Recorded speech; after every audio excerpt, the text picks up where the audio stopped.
प्रिय विद्यार्थियों, बगड़िया बाल विद्या निकेतन ऑनलाइन क्लासेस में आपका स्वागत है। कक्षा 10 में पिछले 4 ऑनलाइन क्लास से हम लगातार पद परिचय पढ़ रहे हैं। आज हम पद परिचय का ये अंतिम जो ऑनलाइन क्लास है वो करेंगे।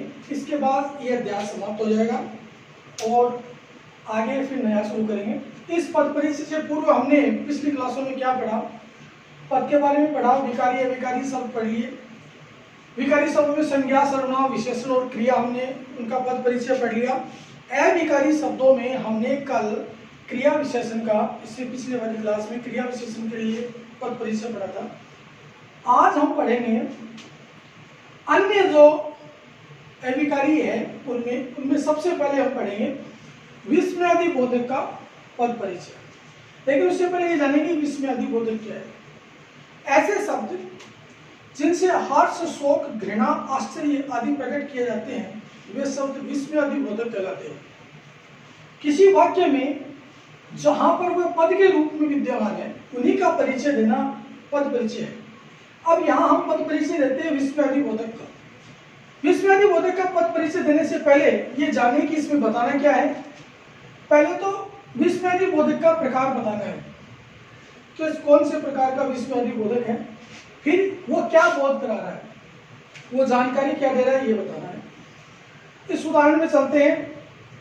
यहां एक वाक्य है, वाह कितना सुंदर चित्र है। यहां पर वह एक विस्मयादि बोधक पद है। इस पद को हमने बाहर निकालकर इसका परिचय दिया। परिचय में 2 चीज बतानी है। पहला हमने बताया कि यह विस्मयादि बोधक अवयव है। दूसरा हमें बताना है ये क्या बोध कर रहा है।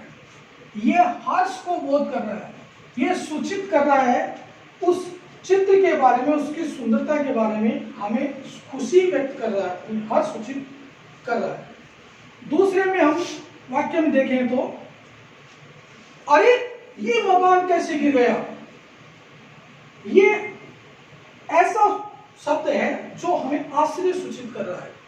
अब इसके पद परिचय में चलते हैं।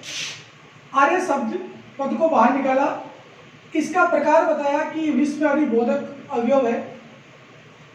ये क्या प्रकट करा रहा है? ये आश्चर्य प्रकट कर रहा है कि ये मकान कैसे गिरा। इसका आश्चर्य है, कारण का पता नहीं है तो ये आश्चर्य पैदा कर रहा है। इसी अविकारी शब्द में दूसरा हम चलते हैं समुच्चय बोधक अवयव।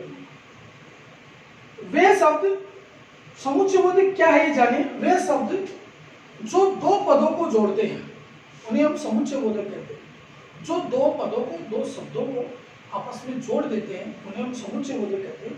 इसमें देखिए उदाहरण में चलते हैं। इसमें बताना क्या है ये देख लेते हैं। पहले प्रकार बताना है और क्या बोध करा रहा है ये बताना है। 2 चीज बतानी है, प्रकार और क्या बोध करा रहा है। उदाहरण में चलते हैं। पहला उदाहरण है, गुरु और शिष्य कहाँ गए हैं। अब यहां पर और जो है वो समुच्चय बोधक है। और में हम चलते हैं नीचे तो और का हमें प्रकार बताना है कि वो समुच्चय बोधक अवयव है। और ये क्या कर रहा है इस पद में, इस वाक्य में, ये गुरु और शिष्य दोनों शब्दों को जोड़ता है। इन दोनों को जोड़ने का कार्य कर रहा है। ये हमें वो ज्ञान करा रहा है कि इन दोनों को हमने जोड़ा है।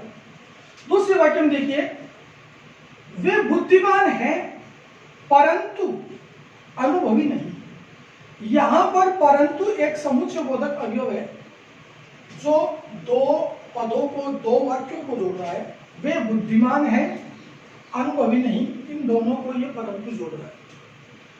यहां पर हम परंतु पद का पद परिचय देते हैं, शब्द का पद परिचय देते हैं। पहले प्रकार बताएंगे। ये समुच्चय बोधक अवयव है। ये क्या कर रहा है? ये बुद्धिमान और अनुभवी शब्दों को विभाजित कर रहा है, अलग अलग कर रहा है उसको। या तो जोड़ेगा या अलग करेगा, ऐसे सब समुच्चय बोधक होते हैं। यहाँ ये इन दोनों को, बुद्धिमान और अनुभव को और अलग कर रहा है, दूर हटा रहा है। तीसरा हम चलेंगे अविकारी शब्द में संबंध बोधक अवयव।